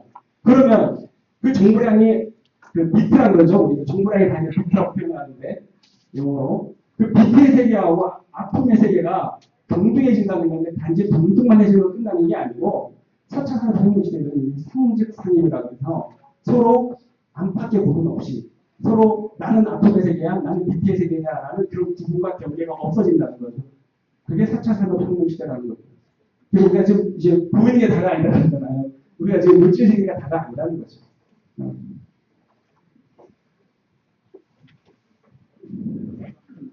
상호 유사성. 제가 이거 생각했는데 혼자 뿌듯해갖고 이 논문 끝났다 했던 부분입니다. 그러면 선문답과 알고리즘하고 도대체 무슨 유사성과 차이점이 있길래 내가 이런 논문 썼나 보니까 선문답, 우리가 알고 있는 선문답하고 인공지능에서 얘기하는 알고리즘하고는 놀라운 속성을 공유하고 있습니다. 첫 번째 속성이 뭐냐면 단순성입니다. 선의종통에서는 우리 좀 회의사도 선종사찰이라고 했지만 일체의 허례와 일체의 번다한 것을 제거해라는 방식입니다. 그래서 그 제거한 번다한 허례 형식이라든지 또 여러 가지 형태의 불필요한 것들을 다 제거해서 거기서 세이브된 에너지를 전부 다 수행의 힘으로 집중시켜가는 게 바로 선이죠. 알고리즘도 똑같습니다. 불필요한 것들을 전부 다 제거해 나가면서 최대한 단순화시켜가는 과정이 알고리즘의 설계, 구축 작업이라고 해요. 그래서 단순성이라는 측면에서 보면 선문답과 알고리즘은 놀라울 정도로 닮아있습니다. 그리고 다음 알고리즘, 그럼 여기서 혹시나 계실 거예요. 저처럼 알고리즘이 도대체 뭐냐. 알고리즘도 굉장히 복잡하고 굉장히 어려운 개념이지만 쉽게 또 알아보면 한마디로 문제를 해결하기 위한 방식이 바로 해결법이 바로 알고리즘입니다. 내일 무슨 옷을 입고 나가지? 라고 했을 때 인공지능이 대답을 해줬을 때 그 인공지능이 대답을 해주는 그 알고리즘 자체가 내가 내일 무슨 옷을 입고 나가지? 그리고 내일 날씨가 어떨까? 일주일의 날씨가 어떨까라는 게 우리가 인터넷에서 알 수 있는 건 전부 다 알고리즘 작동하기 때문인데 그 알고리즘이라는 게 그러한 문제를 해결하는 하나의 프로그램입니다. 그래서 그 알고리즘 같은 경우에는 문제 해결을 위해서 존재하는 거거든요. 알고리즘은 그냥 통으로 존재하는 게 아닙니다. 어떤 특정 문제에 대해서 다 해결하기 위해서 존재하는 거예요. 선문답도 그렇죠. 물론 뭐 일상사회의 어떤 문제를 해결하기 위해서 그런 건 아니지만 독자 깨달음을 위해서 나눈 대화지만 철저하게 문제 해결이라는 목표 지향성을 갖고 있는 그런 속성을 보유하고 있죠. 세 번째, 이 최적화성. 이게 약본이죠. 우리 딱 얘기하면, 우리 소문답 얘기하면, 대기설법, 응병 약 부처님. 그 상황, 환자에 맞춰서 약을 주듯이 또 그 제자의 근기라 그러죠. 그릇 때문에 보면서 그 적절한 대답을 해주듯이 응병여약, 대기설법 하듯이 이 알고리즘도 특정 목적에 부합되게끔만 그 알고리즘은 만들어지는 겁니다. 이 최적화성이라고 하는데 이 최적화성을 통해서 알고리즘이 점점 정밀해지고 똑똑해지고 아까 딥러닝 같은 게 방식이 바로 이 최적화의 방식입니다. 궁극적인 답을 조절하면서 계속 그 데이터들을 박스를 움직여가면서 계속 왜곡시키면서 일부러 최적화를 시키는 방식이죠. 그래서 소문답과 알고리즘은 단순성, 문제 해결 지향성, 최적화성이라는 소문답이 갖고 대표적으로 갖고 있는 특성을 소문답도 또 대표적으로 갖고 있습니다. 스스로 이거 생각해갖고 여기서 스톱한 것 같은데 그래서 소문답의 알고리즘 데이터 그러면 예시인데 그럼 소문답을 어떻게 알고리즘화 시킬 수 있을까? 그럼 내가 할 건 뭔가 데이터를 만들어주는 거죠. 데이터는 이미 있어요. 여러 가지 시계 파일도 있고 우리 ETS만 돌아다니는데 그런데 문제는 내가 분류를 해줘야 됩니다. 최소한 분류를 해줘야 요 AI가 찾고시 들어가면 알고리즘화 시켜주는 거거든요. 그 분류도 안 해주면 얘는 그 알고리즘을 못 만듭니다. 그래서 제가 생각하는 방식이 첫 번째 데이터를 구축을 해줘야 되는데 대표적으로 우리가 알고 있는 소문답도 해소 알고리즘이라는 이름이 있습니다. 해소 알고리즘 여러분들도 보시면 그게 나와 있을 겁니다. 그 제 사장 소문답의 알고리즘 데이터 보면 첫 번째 해소 알고리즘으로 해가의 불안한 마음 다 아시죠? 형님 제가 마음이 불안합니다. 닮아가 얘기하죠. 그 마음을 내놔봐라. 그 마음 어디 있는데요? 마음 없는데 내놓으시면 어떻게 합니까? 이 마음은 이미 불안해서 내가 해소하십니까? 그 내용이 나와 있잖아요. 이거를 이제 우리가 해소 알고리즘을 제가 얘기를 붙였습니다. 승찬 해탈 요법 본문도 보면 똑같은 대화 패턴입니다. 이게 제가 왜 해소 알고리즘이라는 얘기 표현을 붙였냐면 문제에 대한 솔루션, 정답을 얘기해주거나 대답을 해주는, 해결해주는 방식이 아니라 네가 제기한 문제 자체가 애초에 성립될 수 없음. 너의 문제는 문제가 아닌, 그건 애초에 문제가 아닌 걸 갖고 지금 붙들고 있음을 드러내는 방식이죠. 선의 방식은 문제를 접근하는 방식이었습니다. 이걸 저는 일부러 해소 알고리즘으로 이름을 붙여서 만들면 명명을 해주는 겁니다. 그리고 다음, 참 많이 없죠? 다음 한 게 제가 은유 알고리즘, 이걸 많이 알 겁니다. 대표적인 예로 여기 은유 알고리즘으로 제가 제시한 게 첫 번째가 차가대 비판. 저 바람이 흔들리는 것은 깃발위에서 바람이니까. 이쪽가 얘기하죠. 저 흔들리는 것은 바람이 아니고 깃발과 이 마음이 흔들리는 거다. 이런 은유를 그리고 여기 잘못했습니다. 홍대의 벌꿀이 아니라 우리 논평면을 제시해 주셨는데 해양의 벌꿀입니다. 해양. 이 부분은 나중에 설명을 드리겠지만 이 부분은 인간이 갖게 되는 오류와 인공지능이 갖게 되는 오류하고 정확하게 일치한다고 제가 공부하면서 계속 이거거든요. 제가 똑같은 오류를 보냈더라고요. 그럼 이유 설명해 드리겠습니다. 굉장히 재밌습니다. 은유의 심리치료 효과는 이미 많은 연구가 이루어져 있습니다. 실제로. 몇법 스님의 삶으로부터 있는 거예요. 그 책에도 많이 나와 있고요. 그 서구에서는 이미 은유 방식에 꼭 불교가 아니더라도 서구 심리치료 방식에서는 은유를 통해서 사람의 그 불안이라든지 여러 가지 문제 좀 해소할 수 있는 심리치료 방식을 탁월하다는 연구 결과가 나와 있습니다. 그리고 세 번째가 저희 화도 알고 우리가 알고 있는 성문답 하면 화도 아니겠습니까? 성문답이라고 전부 다 화도로만 이루어진 건 아닙니다. 여러 가지 은유라든지 이런 해소 여러 가지 기법을 통하죠. 그래서 화도 같은 경우는 뜰 앞에 장나무니 이렇게 소개되는 붙자들이 사실 이런 내용들이 과연 의미를 갖고 있습니까? 의미 없죠. 그럼 왜 합니까? 화두라는 거예요. 일상적 우리의 사회체계, 언어체계 이걸 일시적으로 그 회로를 정지시켜버리는 역할을 하죠. 우리 본문 때 지금 어제 본문 때 결제가 시작되는 정도 나와서 좀 걱정인데 행사 들어가야 됩니다. 오늘 방장 선생님께서 결제 법문을 하십니다. 법문을 하시는데 화두를 주거나 당과 하를 하죠. 특히 하를 하죠. 또 주장자를 본문 위에다가 많이 불렸을 겁니다. 본문 피부에서 꽝 내찍죠. 깜짝 놀라게 졸다가 그거 왜 합니까? 뭐 중국시키는 걸 수도 있죠. 근데 놀랍게도 그 순간에 우리는 스승들이 화를 하거나 주장자를 두드릴 때 깜짝 놀랄과 동시에 사유의 정지 현상을 경험합니다. 그 소리에 놀라서. 아, 빨리 집에 가야 되는데, 아, 날씨 왜 이렇게 추워? 덥다 왜 이렇게 추워? 히터라도 틀지? 별의별 생각을 다 하죠. 사실 어디서 먹지? 그래서 먹다니 내가 다 먹을까? 그런 생각 하는데, 적어도 최소한 화두까지 갈 것도 없습니다. 주장자를 쿵! 내리치는 순간만이라도 사유의 일치정지, 마음작용의 멈춤을 경험하게 됩니다. 그것도 동시간대로 놀라운 현상이죠. 화두도 우리 일상 어느 지금 안 맞습니다. 여기 나오는 거, 뜰 앞에 잔당, 되게 구성이 있습니다. 지금 말은 꼬막대기, 이런 얘기들을 요즘 어린이들 얘기하면 그게 뭔 소리야? 이렇게 얘기하죠. 의미책이 없죠. 그래서 의미를 찾으라고 하면 안 되죠. 중요한 건 우리의 일상적 언어회로, 언어 판단의 사유의 그 흐름을 일단은 멈춤을 시키는 게 가장 큰 의미라고 저는 생각합니다. 그래서 기본적으로 해소 알고리즘, 은유 알고리즘, 화두 알고리즘이라는 대표적인 겁니다. 또 있을 수 있습니다. 이렇게 보면. 그래서 이런 형태의 그 불교 경제에 나와 있는 여러 가지 그 선문답들을 분류를 하고 라벨링을 시켜주면 이거를 데이터를 입력시켰을 때 챗봇이 알아서 알고리즘을 만들어준다는 거죠. 자, 그러면 이 논문의 그냥 결론이라고 볼 수 있는데 심리치료 상담 챗봇과 선문답의 융합, 이 부분에 이제 조금 읽어드려야 될 것 같아요.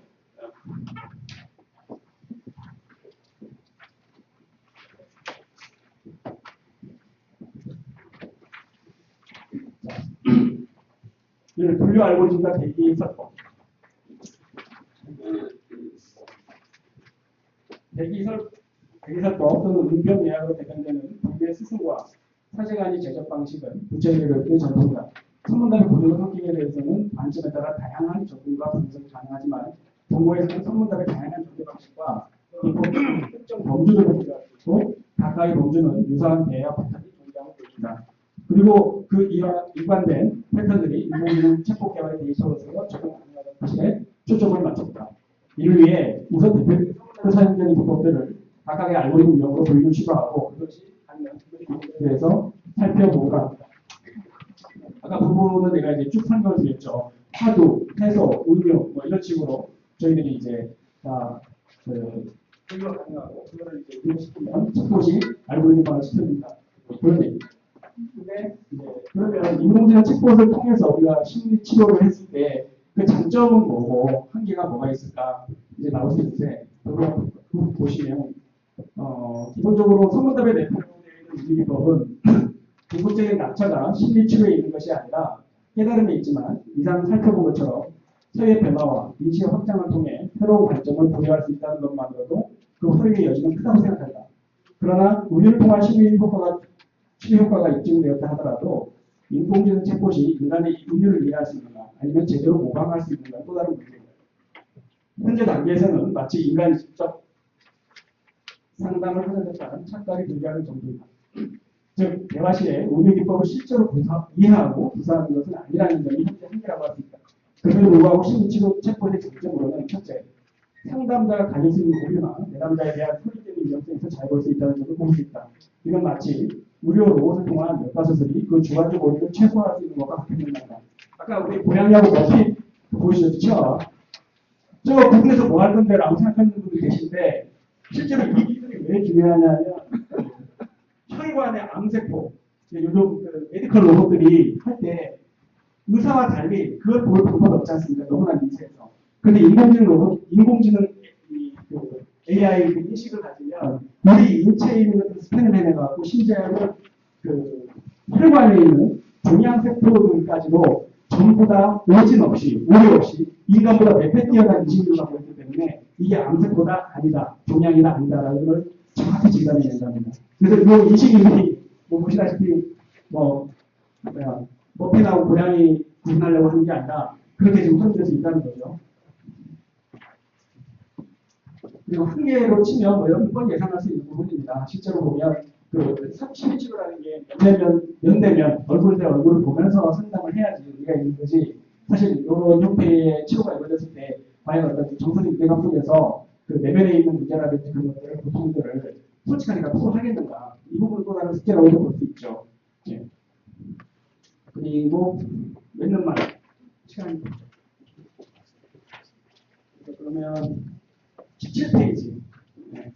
17페이지가 아니고 제일 마지막 장. 맺는 말 결론적으로 일단 볼까요? 너무나 일반적으로 소박한 얘기를 해볼게요. 그 초반시 장면 나오는 소가 마신 물은 물가 되고 백이 마신 물은 돈이 된다. 이거 정말 빼고 싶은데 너무 소박해서 그래도 어쨌든 이 말이 적당한 것 같아요. 인공지능 챗봇을 탐욕의 도구로 이용할 것인지 지혜의 도구로 이용할 것인지에 대한 진지한 논의와 사색이 필요할 것이다. 어차피 미래에 인간이 직면하게 될 특이점을 피할 수 없는 현실이 되고 있다. 그 특이점이 온다고 해서 커져와요. 최근에 뭐 많이 아실 거예요. 더 이상 인간이 인공지능의 발전 속도를 따라잡을 수 없는 점을 우리가 특이점이라고 합니다. 특이점이 온다고 했는데 뭐 실제로 이미 넘어서 버렸다는 얘기도 지금 많이 합니다. 지금 우리 일반에 이게 알려지지 않았을 뿐이지 너무나 이제 빨리 알려져서 빨리 발전하고 있기 때문에 만약에 인간이 인공지능 챗봇에 대해 단지 욕망을 확장하는 도구 또는 지식의 습득과 소비하는 도구로 인식하는 수준을 넘어서서 부다와 역대 묘사들이 지혜를 활용하는 도구로 개발을 한다면 인공지능의 미래는 없지만은 않을 것이다 라고 대부분 내려봤는데 재밌는 게 인공지능 챗봇을 갖고 최근에 그 사이트 이름은 제가 알 수가 없습니다. 알려준다 안 했거든요. 알아도 그 데이트 상대로 고르는 인공지능 챗봇이 있답니다. 근데 이게 문제는 뭐냐면 분량을 저장했답니다. 누구나 모르겠는데. 그런데 재밌는 건 최근에 누군가가 그거를 해킹을 해버린 겁니다. 해킹을 하니까 그 사이트에 가입된 모든 사람들이 인적 사항이 다 노출되고 됐죠. 그래서 이제 막 이혼 소송이 일어났습니다. 실제입니다. 실제. 이거는 상상이 아니고 실제 일어난 일인데 회사에서 소송을 막 걸려왔지만 견디다 나가서 법규에서 진술하는 게 내용이 더 가관입니다. 그 인공지능 챗봇 통해서 했던 데이트 상대가 사람이 아니라 인공지능 챗봇이었답니다. 수많은 가입자들이 진짜 남자인 줄 알고 진짜 여자인 줄 알고 완전히 몇 년 동안 완전히 속은 거죠. 이럴 수가 있나 싶을 정도로 너무나 자기하고 잘 맞는 거죠. 기가 막히게. 뱀이 마신 물은 독이 되고 소가 마신 물은 누가 됐나. 소가 마신 물들은 카림을 만들고요. CTL, 프라이스텍스라인을 만들고요. 예. 로봇을 만듭니다. 어떻게 하면 인간이 보통의 문제를 덜어낼 수 있을까? 나를 고민하면서 저런 남편을 도와가는 챗봇을 계속 정교화시켜 나가는 거고 그렇지 못한 분들은 어떻게 하면 내 욕망을 끝없이 증장시켜볼까? 그런 사이트에 들어가서 저는 챗봇은 챗봇입니다. 그냥 테크놀로지죠. 그걸 좋다 나쁘다 얘기하는 거 자체가 무의미한 거예요. 사실은요. 챗봇은 챗봇입니다. 근데 우리의 자세가 중요한 거겠죠. 이거는 우리가 계속 우리 불자로서 보통의 문제에 관심을 갖고 보통의 문제를 덜어내는 방향으로 계속 우리가 이 개발에 동참을 하고 선구될 만한 이런 아이디어를 던지고 제가 쓴 글도 별거 없습니다. 제가 공학자도 아니고 이거 했다고 뭐 그분들보다 앞서겠습니다. 절대 아니죠. 단지 불교의 기본적 이런 아이디어들이 어떤 이런 형태의 테크놀로지 발전에 영감도 줄 수 있고 그거에 따라서 우리가 그러한 형식의 방향을 제어할 수 있는 그런 역할을 할 수 있지 않을까라는 소박한 희망을 한번 담아봤습니다. 이상입니다.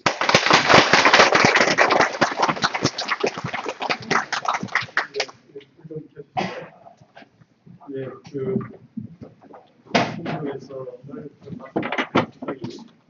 제작이 되는데 여러 전문가들이 사인급이 되느냐 하인급이 되느냐 사람을 추격하느냐 사람을 스치격하느냐 하는 문제처럼 인공지능 챗봇이 진짜 사람을 스치격시킬 수 있는데 인간의 고통을 우리가 발고하는 고통을 뽑아주느냐 하는 문제하고 적응을 주는 열악이라는 문제가 있는데 하여튼 이 상당히 중요하고 재미있는 문제라고 생각합니다. 그리고 어떤 의미에서 가장 지금 4차 산업혁명하고 상당히 머리가 될 수 있는 부분이 바로 이 선불교, 선사상이라는 생각도 좀 드는데요. 여기에 대한 논평을 좀 들어보겠습니다. 가입주세요. 예, 방금 소개받은 박인평입니다. 저의 논평문을 읽어가면서 말씀을 드리겠습니다. 90페이지에 있습니다.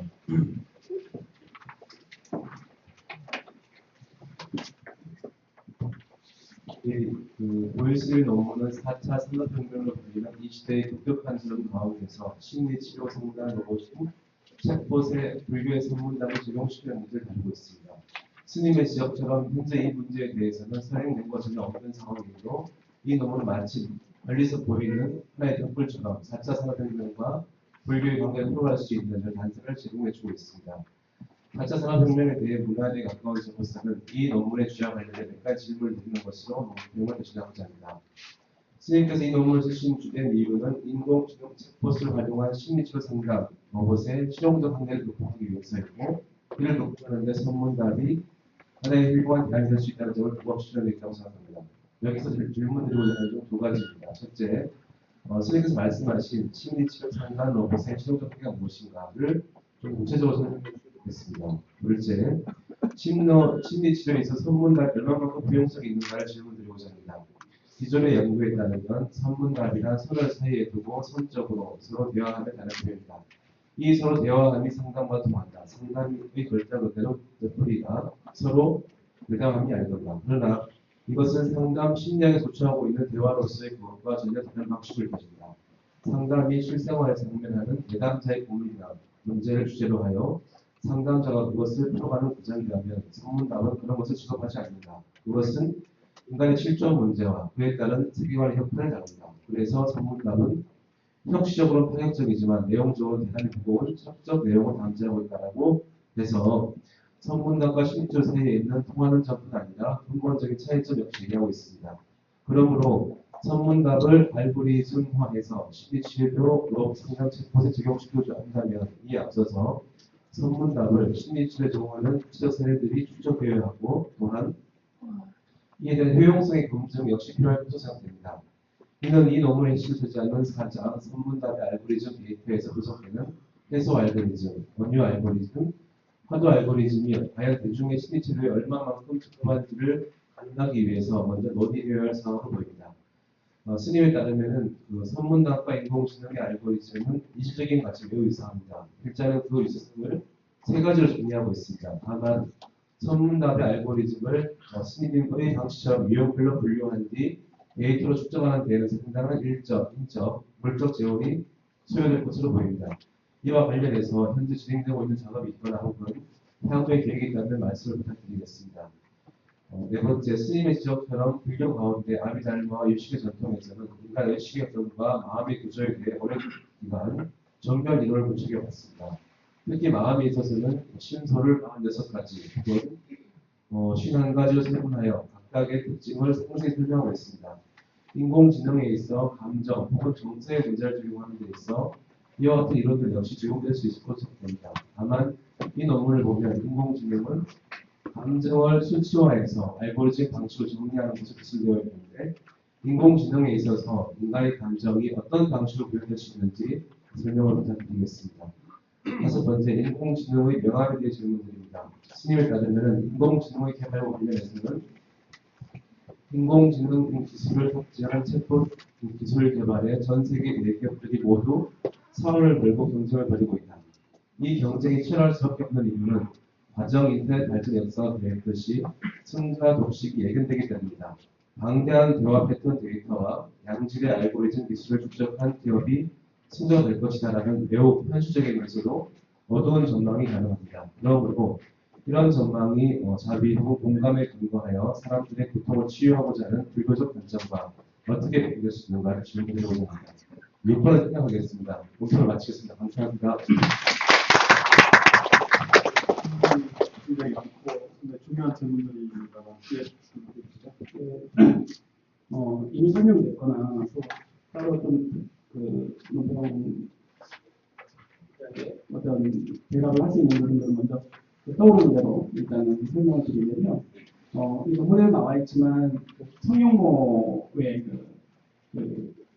이런 선문답이 과연 실제 어떻게 쓰일 수 있는가라는 이제 의문을 제기될 수 있는데, 실제로 저는 그 모델을 자료를 찾다가 리서치를 가면 본 게 2012년도에 이런 성공회 그쪽에서 이제 미리 이런 형태의 그 논의가 있었던 모양이더라고요. 청소년 자살 예방을 위한 인공지능 상담 시스템의 구성 요소 연구라는 게 있습니다. 이 논문을 보면 청소년들이 자살을 하게 되는 그 단계를 방지할 수 있는 단계가 한 6개, 7개 단계로 나눕니다. 그 과정에 보면 그 위험 인지 단계라든지 또 위험의 개입 단계가 있는데, 저 같은 경우에 거의 그 위험 인지 단계에 여러 가지 그 매뉴얼들을 내가 쭉 여기 다 치지 못했는데 살펴보니까 그때 뭐 적절한 명언을 이렇게 얘기해 준다. 이런 들이 매뉴얼이 나와 있어요. 그걸 인공지능이 한다는 거죠. 근데 이건 2012년도 얘기입니다. 근데 제 입장에서는 지금 2017년도, 물론 5년밖에 안 지났지만 그간의 그 기술 발전 속도라든지 걸 봤을 때 선문답 알고리즘을 적용을 하게 된다면 보다 더 직접적이고 또는 좀 이제 그 파격적인, 그러니까 창의적 답변 패턴을 도출하는 것도 무리진 않지 않을까. 예를 들어서 당장 이제 내일 모레 성적 교만이 됐든 실현이 됐든 간에 죽겠다 살겠다는 극단적인 고통을 호소하는 그 심리치료 상담사가 그냥 우리가 알고 있는 수준의 매뉴얼만을 갖고 응대했을 때 과연 그 친구가 그래요 하면서 저 자살 안 할래요 할까요? 좀 그러지는 않을 거라고 생각하거든요. 그렇다고 그러면 그 선문답했다고 들으면 되겠느냐? 물론 그것도 그렇다고 단정은 못 지겠지만 최소한 방과 할이 됐든 그런 노래라도 있어야 되지 않겠나 이거죠. 제 말은 어떤 형태의 일상적 답변 패턴을 넘어서는 어떤 형태의 창의적 답변 패턴을 고민해야 되고, 그 중에 선문답 같은 패턴들이 하나의 좋은 솔루션이 될 수 있다라고 생각하는 거예요. 네, 그 정도 생각하고, 그리고 4번에 제가 이 논문을 쓰면서 감정을 수치해서 알고리즘으로 정리해야 된다. 이런 주장은 아닌데, 실제로 이 아까 말씀드렸던 그 청소년 자살 예방 프로그램 자체가 감정을 수치하는 프로그램입니다. 그래서 여러 가지 인터뷰라든지 여러 가지 질문 같은 것들을 보면서 자살 위험 단계 아니면 인지 단계 여러 가지 그 단계를 다 이제 수치화를 시켜놨더라고요. 그렇게 해갖고 청소년 자살 예방은 어떻게 인터넷이라든지 또 책 보시면 조금 이제 막아볼 수 있지 않을까라는 그런 노력의 일환이고, 아까 말씀하셨던 아브라함 부분이라든지 이 부분은 이미 하버드 대학교하고 카이스트에서 지금 제가 처음에 도쿄 지승고 교수님이 하고 있는 지금 폰 노이만이라고 인공지능 업계 하여튼 아인슈타인의 최고 천재라고 하는 폰 노이만의 이제 직계 제자라고 하는 지승고 박사가 지금 카이스트에서 준비하고 있는 연구가 불교의 아비담마가 이제 마음이라든지 우리의 마음 부스들을 전부 다 시스템화해서 분류해놓잖아요. 이 분류한다는 것 자체가 우리 인공지능 설명 똑같습니다. 그래서 예를 들면 마음의 인식 단계, 우리가 아비담마에서 정보의 처리 단계를 실천하라고 합니다. 그러니까 이제 다 아시겠지만, 그래서 우리가 현실적인 속도로 얘기하면 0.2초 정도가 된다고 합니다. 사물 인자, 아까 했던 서현진을 봤을 때의 정보 처리 속도는 0.2초가 되는데 그 0.2초 사이의 마음 흐름의 변화 단계를 전부 다 조각조각 내서, 예를 들어서 방황과 잠재의식, B로 표현하고요. 마지막에 그 정보가 저장되는 단계, 레지스트레이션 하면 R로 표현하고요. 이런 방식으로 하면서 그 찰나지간에 이루어지는 사람의 마음을 전부 다 데이터를 시키고 그 감정을 수치하고 표기를 합니다.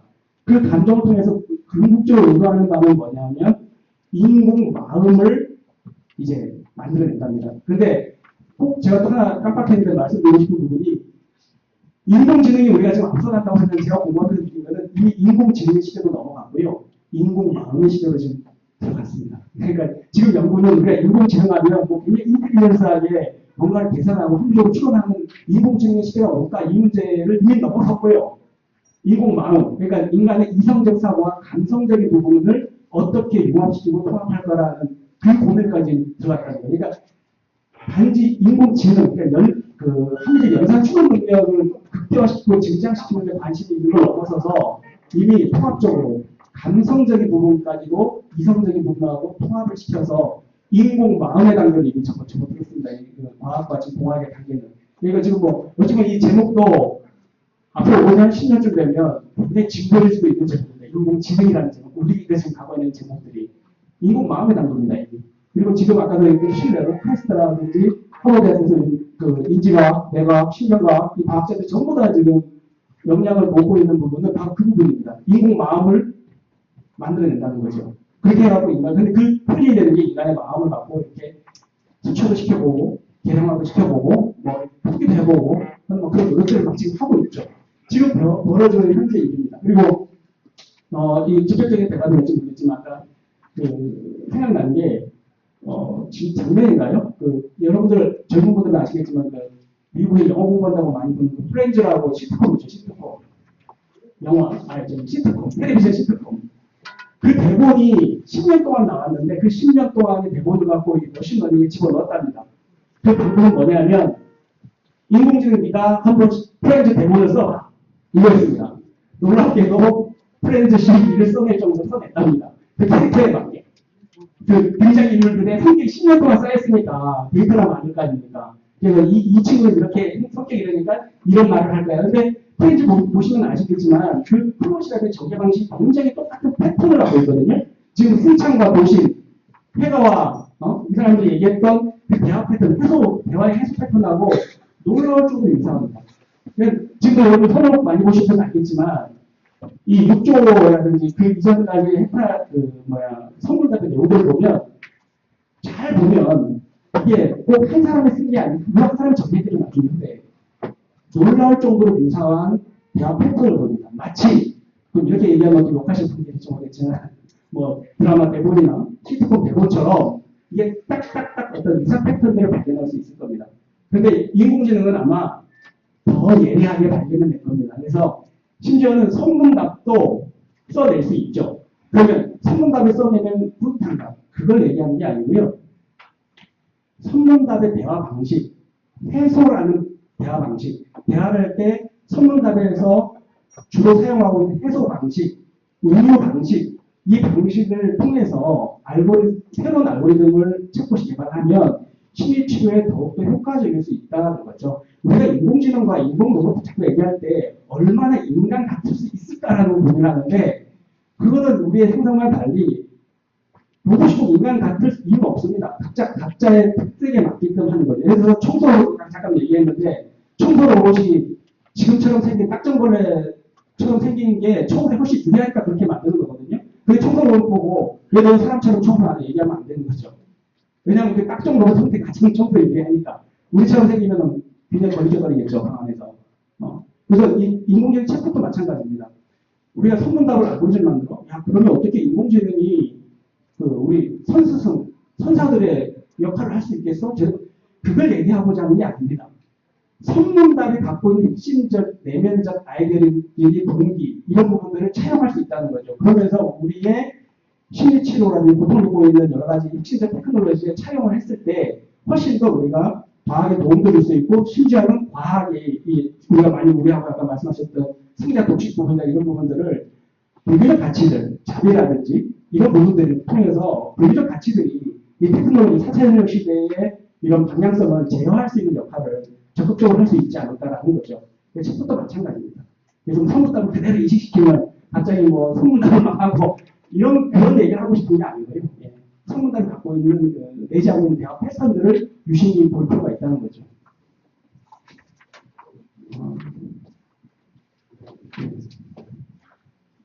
인적 물적 정원이 소개될 겁니다. 이게 지금 이 부분이죠. 우리 노무현님께서 이제 상당히 인적 물적 정원이 소개될 겁니다. 입력작업을 다 일을 해야 되고, 그리고 전부 다 알고리즘 하는 작업들을 해야 될 게 아닌가. 2014년 이전까지는 이런 형태의 고민들이 굉장히 많고, 야, 이걸 누가 다 하냐. 일일이 뭐 운용 알고리즘이 뭔데, 해서 알고리즘 누가 만들어.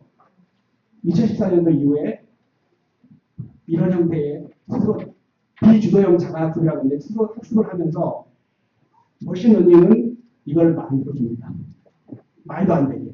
데이터 넣고 이게 심리치료에 효과될 수 있는 마치 프렌즈 대본을 넣고 내일부터 프렌즈 11을 방영할 테니까 인공지능 네가 알아서 대본 써줘. 써냈다는 거 아닙니까 지금. 이것도 마찬가지라는 거죠. 그러니까 인적 물적 재원이라는 게 이제 엄청난 수준으로 확신적으로 세이브되고 절약되고 심지어는 과거와는 비교가 안 될 정도로 물적 재원이 인적 재원이 소요가 되지 않는다는 거죠. 이 머신러닝의 지금 이 혁명성이라는 거는. 근데 이거는 뭐 그러니까 지금도 저도 그랬어요. 올 봄에 이 제안을 받고 10년 전에 인공지능 로봇 어쩌고저쩌고 할 때, 야, 이런 거 하나 있었으면 좋겠는데, 이런 거 누구도 경쟁도 안 하고, 이런 내용도 없다가, 근데 갑자기 왜 인공지능이지?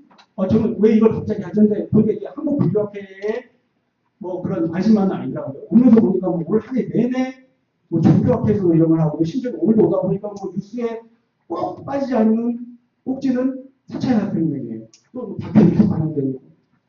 도대체 그 사이에 무슨 일이 있었던 거야 해서 거꾸로 계속 공부를 해서 보니까 요 머신러닝이라는 게 그 핵심에 있더라고요. 이제 어떻게 할 거냐는 거죠.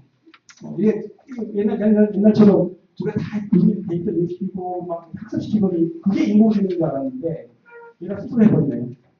야, 이제 그런 게 어떻게 할 건데? 이게 완전 혁명적이라고. 깜짝 놀란 거죠. 2014년인데 우리나라도 이제 변화의 그런 이제 영향을 전 지구적으로 좀 받고 있기 때문에 야, 근데 그 우리나라는 이제 어떻게 할 건데? 아까 얘기했던 아톰하고 배트의 시대 그 세상이 똑같아진다는 정보에 또 그게 상륙하면서 막 소통하고 있다는데 우리가 넉넉고 있어야 되나? 이런 거죠. 그런 절박함, 비즈니스적인 그런 절박함이 있고 또 우리 입장에서는 종교 입장에서는 이렇게 막 나가는 거 그래도 제어할 통제까지는 아니어도 우리가 방향성에 대한 어떤 아이디어들은 제공할 수 있잖아요. 최소한 이게 뭐 지금 이렇게 치열한 이유는 승자 독식이랍니다. 지금 뭐 여러분들 알고 있는 구글이라든지 이런 마이크로소프트라든지 알고 있는 거대 기업들이 페이스북이라든지 이런 데서 뛰어내는 이유가 어느 순간 딱 인공지능이 자기네들이 원하는 목표를 딱 완성이 되는 순간부터는 2등은 없습니다. 1등이 다 먹어버리는 그런 이제 싸움이다 보니까 말 그대로 이거는 목숨을 건 사활을 건 비즈니스 전쟁이 지금 벌어지고 있는 거예요. 구글이 됐든 마이크로소프트가 됐든 1등하는 팀은 나머지 것들 전부 다 그러고 다 이 모든 이익을 다 쟁취하게 돼 있는 그런 구조라서 지금 한마디로 이쪽 지적을 지금 보니까 뭐 페이스북에 있었던 사람이 뭐 스탠포드 대학 끌어가고 아까 했던 제프리 햄튼이 어디로 가느니 뭐 1년에 수없이 인사이동 자기네끼리 막 그냥 전세 기업들이 막 그냥 뭐 상상 초월하는 천만적 예술로 데려가고 팔고 막 이런 상황이 벌어지고 있는데 이게 근데 더 재밌는 거는 인공지능 업계에 사람이 전 세계적으로 턱없이 부족하다는 지금 턱없이 부족해요. 그래서 지금 가장 뜨거운 분야이기도 하고 앞으로 엄청나게 유망한 분야이기도 하고 또 걱정이 되는 분야이기도 하고요. 그래서 지금 이런 우리 지금 세미나 가는 의미도 우리가 뭐 공학자도 아니고 과학자도 아니고 그래서 또 과학하고 공학하고 이렇게 비슷하네. 그래서 우리가 안심하고 후퇴할 게 아니고 최소한 이런 변화, 큰 변화 속에 어떻게 우리 분야의 가치들을 어떻게 우리가 가까워 그것들을 제어해 갈 수 있지 않을까. 개인적인 삶의 모습, 변화의 모습도 그렇지만 국가 공동체가 되는 그 이상의 공동체의 삶의 모습들의 변화에 우리의 가치들이 그래서 좀 영향을 같이 갖고 또 제대로 방향성을 갖고 승자가 독식하는 게 아니라 우리가 모두가 요육 중생, 모든 중생들이 다 이익되게 할 수 있는 방법으로 우리가 제어해야 되지 않을까. 그래갖고 뭐 이거 달라, 우리 이질적인 관점으로 볼 게 아니고 이거 뭐 아까 얘기했지만 인공지능 챗봇은 무죄입니다. 좋은 것도 아니고 나쁜 것도 아니죠. 우리가 어떻게 활용하느냐에 따라서 달라집니다. 난민을 구제하는 데 쓸 것이냐, 아니면 불륜 사이트에 가입해서 그걸 이제 욕망을 해소하는 쪽으로 쓸 것이냐, 이거는 이제 우리의 몫인 거죠.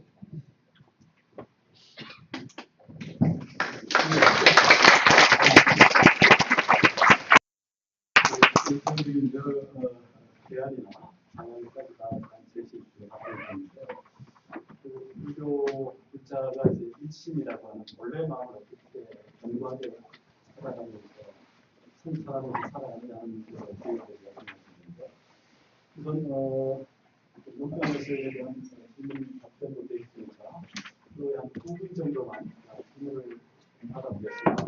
우리 주어진 시간은 다 했습니다만 6시에 다른 행사도 있어서 조금 더 시간이 충분히 연합해서 한 2분 정도만 들어주시고 간단하게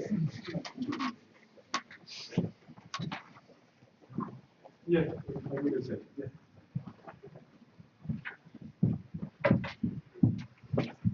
네, 나경원입니다. 말씀을 잘 들었습니다.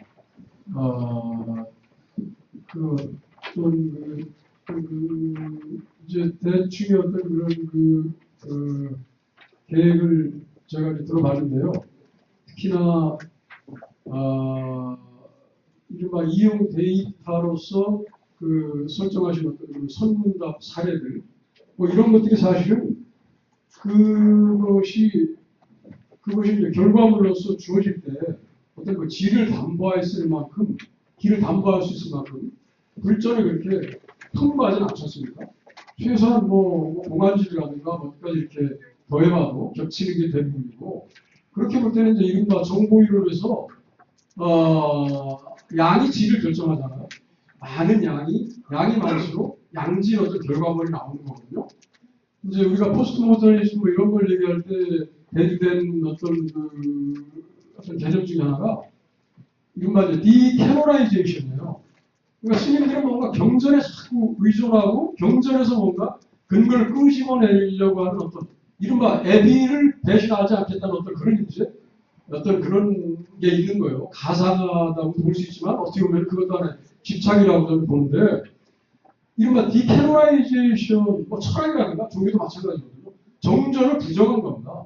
뭐 탈영토라는 어떤 그런 얘기 있지만 최근에 경전에서 자유롭게 정전을 밖으로 나가야 되는 거거든요. 그렇게 볼 때 스님이 어떤 그런 알고리즘한 이른바 심리치료가 일반인을 대상으로 한다면 어떤 특정한 환경과 특정한 경향성을 갖는 출가자들이 어떤 심적인 이상을 치료하기 위해서 이런 알고리즘을 구사하고 있는 게 아니잖아요. 좀 더 범용성 있는 유니버설한 어떤 그런 심리 치료 어떤 디바이스를 어떤 이것이 작동하기 위해서는 솔직히 저는 공안집을 과감하게 탈출해야 된다고 봐요. 혹은 아니면은 풍부한 어떤 그러니까 양질의 질을 담보하기 위해서 어떤 그 다양의 데이터를 습득하기 위해서는 공안집을 버려야 되는 거죠. 우리가 일상적으로 우리가 많이 오고 가는 대화 속에서 쟤 내일 죽을 것 같아. 아까 그 캐톨릭 어떤 그 매뉴얼을 말씀하셨는데 거기 보면 그렇잖아요. 쟤 이런 말 하는 거 보니까 뭐 자사상관 받아야 될 것 같아. 아니면 쟤 며칠 뒤에 죽을 것 같은데 이런 어떤 징후적인 언사나 행동들이 우리 주변에서 많이 수집될 수가 있거든요. 그거를 굳이 공안집에서 휩쓸하게 치사하게 하거든요. 그 공안집이라는 건 어떤 특정한 환경에 있던 분들이 나누었던 그런 문답에 불과하잖아요, 솔직히. 그리고 이미 그걸 캐논이에요. 캐논은 뭔가 그것을 편집할 때 의도라든가 이런 경향성이 거기에 내포되어 있는 겁니다. 그러니까 공안집을 과감하게 유니버설한 어떤 그런 치유 어떤 알고리즘으로서 추출하기 위해서는 공안집에서 나오십시오. 디캐노나이저 하십시오. 그래가지고 주변에서 횡행하고 있는 그런 많은 대화들을 풍부하게 빅데이터로 만약에 말하자면 이제 수집을 해서 진짜 유용한 어떤 그런 결과물을 얻을 생각을 해야지 출가했다고 해가지고 어떤 이른바 부처님 말씀에 그렇게 연연하지 마시라는 얘기죠. 일단 그런 말씀 드리고 싶습니다. 네, 좋은 질문이었습니다. 선복을 입고 선복에서 좀 자유로울 수 있어야 되고 제가의 삶에서도 이제 또 제가의 존재해야 될 텐데 좋은 제안인데 그 빅데이터를 어떻게 불교가 다양하게 풀어내냐가 가지라고 생각하는데 예. 100% 동의합니다. 그 동의하는 이유는 물론 극자 해석이라고 생각이 날 수 있는데 저는 이제 선의 정신 자체가 그런 형태의 탈권위, 탈형식을 벗어날 수 있는 힘을 길러가는 게 어떤 형성이라고 생각하는 입장에서는 100% 동의하고요. 저 역시도 이게 어쨌든 아주 개인적으로 아주 많이 불만족스럽긴 한데 어떤 형태의 선문답, 선공안집에 국한시키는 부분에 대해서 저도 못내 조언했습니다. 그래서 뭐 객관적인 증거 35번 각주에 보면 선공안집을 나름 벗어나서 그 티사커타미의 겨자씨부터 일부러 살짝 넣어봤습니다. 그러면 아까 말씀하셨듯이 꼭 병전적인 걸로 주관되냐? 그렇죠. 아까 좀 얘기했지만 이게 제가 호결론적으로 뭐 불교 세미나니까 내가 승복을 걸쳤으니 불교 화이팅, 불교 최고야 해서 저기 인공지능 챗봇에 불교 소문답의 프로그램 들어가서 알고리즘에서 뿌듯해하려고 하는 게 아니라 이런 형태의 저희들이 영감과 그런 아이디어를 제공하고 선도할 수 있다고 저는 생각을 하는 거고요. 우리가 직지신경 얘기할 때 세계 최초의 활자, 금속 활자. 그게 그 불교라서 뿌듯한 건 아니잖아요. 사실 그러니까 그게 우연찮게 또는 그 당시에 가장 첨단 기술이었던 불교의 모든 문제 기제나 집중이 있었으니까 가능한 얘기지만 활자 수업이 당시에 굉장히 보편적으로 보급되고 모든 사람들이 문명 혜택을 누렸지만 단지 그게 이제 불교 경전이었던 것 뿐이죠. 근데 지금도 마찬가지입니다. 우연의 일치고 불교면 좀 더 뿌듯함을 느낄 수 있겠으나 제가 얘기했지만 공안 지배해야 될 이유는 없고요.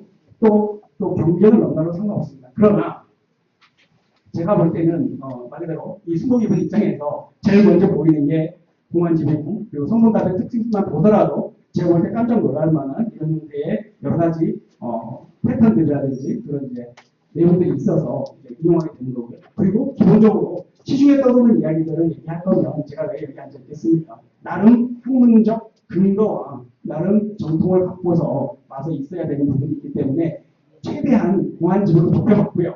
제 역시도 그런데 못내 불만족스러워서 좀 밑가까지 한번 여쭤본 부분이 있고요. 또 그리고 이런 아이디어, 자비 이런 부분들이 보편적으로 개인의 욕심이나 욕망을 충족시키는 게 아니라 모든 이런 테크놀로지의 발전들이 자비롭게 유육중생하며 퍼져나가면 왜 굳이 소문답이 될 이유가 뭐가 있겠습니까? 왜 불교해야 될 이유도 없고요. 또 선을 얘기할 이유도 하나도 없어요. 거의 100% 동감합니다. 그러나 지금 이제 그렇지 못하잖아요. 그렇기 때문에 어쨌든 수목이 있는 입장 또는 결자의 입장에서는 어떤 이런 새로운 불교적 오래된 전통의 아이디어들이 이런 테크놀로지 시대에도 우리가 뭔가를 제시할 수 있고 영감도 던져줄 수 있고 또 우리의 또 갖고 있는 아까 얘기했던 어떤 편향된 또는 기술 선입견에서 벗어날 수 있는 것들이 이런 노력을 통해서 가능하다고 봅니다. 그 시작은 저는 이제 공안집이 됐든 선어록이 됐든 그건 상관없다고 봅니다. 그건 상관없습니다. 네.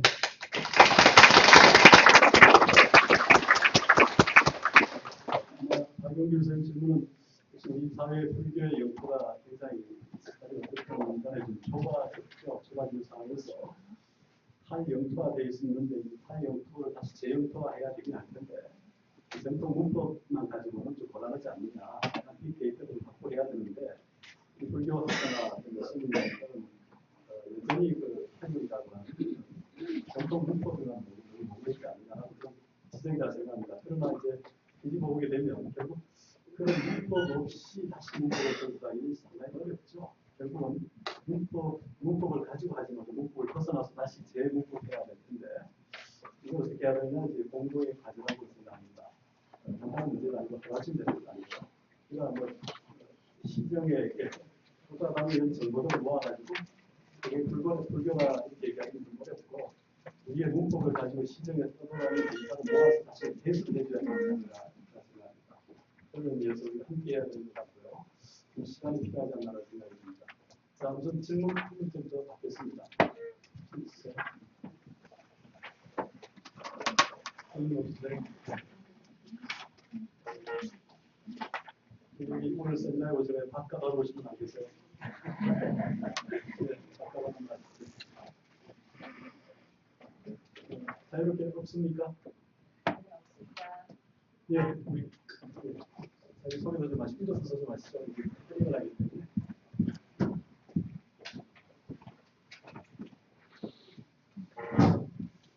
네, 저는 그냥 이신주라고 하고 자연스러운 질문을 하라고 해서 원래는 안 하려고 했는데 한번 이렇게 열어보는데 그 되게 제가 불교 쪽에 본의아니기도 하고 좀 멍청한 질문 드릴 수 있겠는데 이게 그 지금 말씀하신 게 인공지능이 막 그 설문답을 하려고 하는 게 아니라 설문답에서 심리치료가 되는 패턴을 뽑아낸 다음에 그걸 적용시키는 거잖아요. 근데 저는 아무래도 여기 앉아 상상하다 보면은 인공지능이 단순히 패턴을 알아내는 것뿐만 아니라 그 패턴에서 지금까지 나온 적 없는 새로운 설문답을 만들어내는 상황을 상상하게 되는데 만약 그런 상황이 오면은 우리가 이제 설문답이라는 건 우리가 이해하기 힘든 영역이잖아요. 인공지능이 만든 설문답을 어떤 식으로 받아들이고 평가해야 될까요? 라고 네, 한번 질문을 드려보고 싶습니다.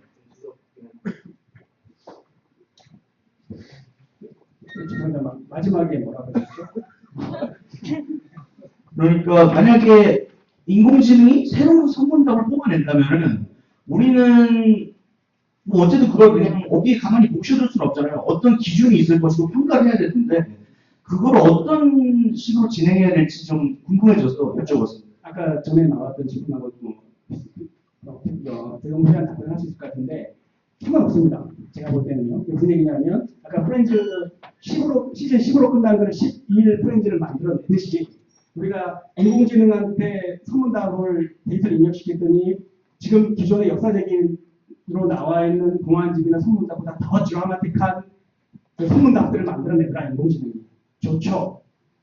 아니 그게 꼭 불교해야 될 이유가 없고요. 그게 사람들의 굉장히 현대적인 의미, 또 불교적 의미들이 굉장히 탈색된 상태에서 그게 어떤 의미로 선문답의 논법과 은유, 해소, 허도 어떤 그런 형태의 그 내용들을 재방어하고 응용하고 주어나 동사나 다 바꾸고 해도 저는 상관없다고 봐요. 그게 꼭 불교적인 필요는 좀 없다고 봅니다. 그것이 아무래도 제가 좀 많이 본 경험이 없어가지고 두서없이 질문이 나는 것 같은데, 그런 경우가 올 경우 어떻게 해야 할까가 아니라, 그러니까 제 생각에는 선문답 자체가 이해할 수 없는 영역이 있다고 봐요. 그래서 제가 그렇게 그냥 할 수 있겠는데, 뭘 물어보니까 됐든, 뜰 안에 진동 대답한 것도 그렇고요.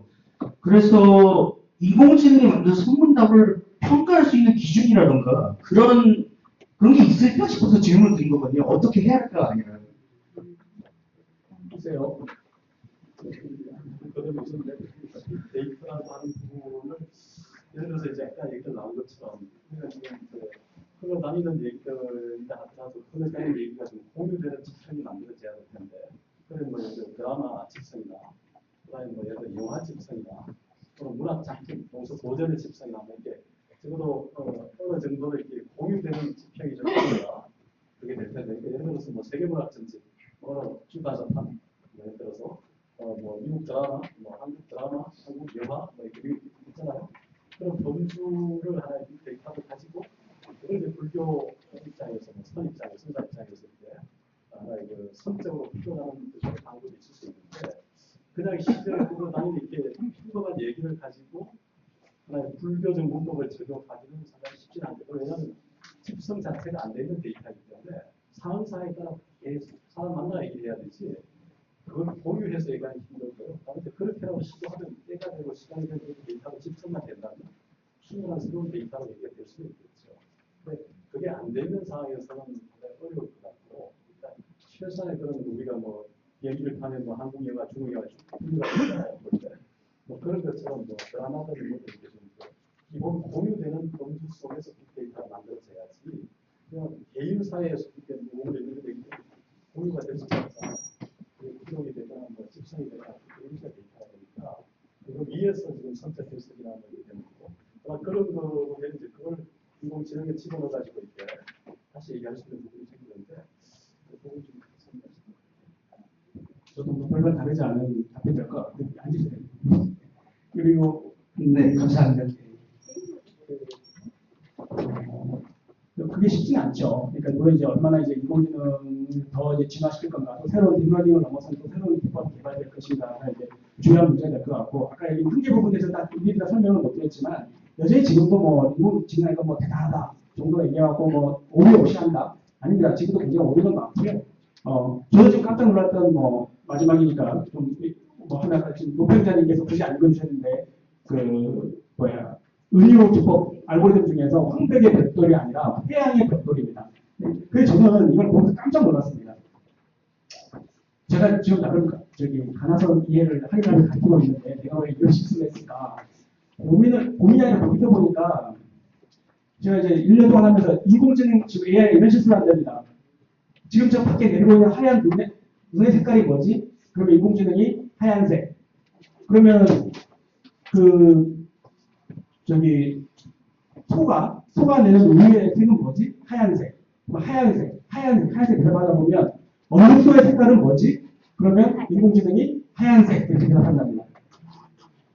그러니까 계속 하얀색이라는 키워드들이 부착이 되면 소와 연관되고 우유와 연관이 되면 하얀색. 그리고 얘가 이 머신러닝 핵심은 예측이거든요. 예측. 얘가 대답을 예측해버립니다. 지금 여기 나와 있지만 이 머신러닝 핵심은 예측이거든요. 여러분들 자동 완성 기능 아시죠? 인터넷 검색하다 보면 구글이나 네이버에 같은 데서 네이버에서 요즘에 음성 인식까지도 이제 교정을 해준다. 예를 들어서 내가 오늘 한국 불교 학회라는 한국 불교 화 이렇게 내가 치잖아요. 음성으로 딱 얘기해주면 네이버가 인공지능이 알아서 한국 불교 학회 아닌가요? 이렇게 이제 해줘요.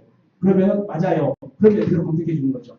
이런 형태로 지금 예측하면서 가는 건데 아까 하얀색이라고 했던 것처럼 저도 이거 의류 알고리즘 찾으면서 명사를 찾아야 돼 하면서 벽돌 뭐 이렇게 그런 거 있잖아요. 뭐 흥백의 벽돌, 차량대 깃발. 그러면은 인공지능이 깃발이라고 나와 있는 거는 둘다 검색해서 여기에 선문하고 관련된 거 찾겠지? 뭐 이런 생각. 벽돌, 벽돌 나오면 벽돌에 관련된 거 쫙 찾아. 그리고 저는 이제 벽돌 하니까 논문 쓰는 초기부터 그 아이들 이렇게 정리하면서 황벽을 떠올릴 거예요. 황벽. 근데 이거를 내가 오류를 유지를 못하는 거죠. 처음에 그냥 황벽 했으니까 벽돌? 그러니까 황벽이 떠오르요 그냥. 아니 몰랐으면 떠오르지도 않는데 그 디테일이 복잡하게 뒤엎인 거죠. 그러면서 추후의 의심도 없이 버젓하게 이렇게 올렸습니다. 팟캐스트로. 아마 분명히 수정문가 나올 것 같은데 근데 그 인공지능의 오류를 얘기하면서 인간하고 똑같은 오류를 한다고 해서 그래? 아까 얼룩소 색깔은 하얀색 뭐 그렇게 오류를 하듯이 이런 똑같은 오류가 제 논문에 내 스스로라도 그렇게 공부하는 이렇게 고집하게 되는 생각이 듭니다. 그래서 거의 말씀드리면 지금 뭐 어떻게 할까라고 얘기하는데 이제 뭐 어쨌든 많은 아마 지금 현재도 굉장히 시행착오가 많고요. 오류도 많고 어쩌면 인간보다 못한 수준의 어찌 보면 결과를 알고리즘 만드는 경우가 허다합니다. 네. 그러나 이제 그걸 전부 다 볼 수는 없고 이제 그게 잘했을 때의 모습들 같은 게 보면 놀라운 수준인 거죠 지금.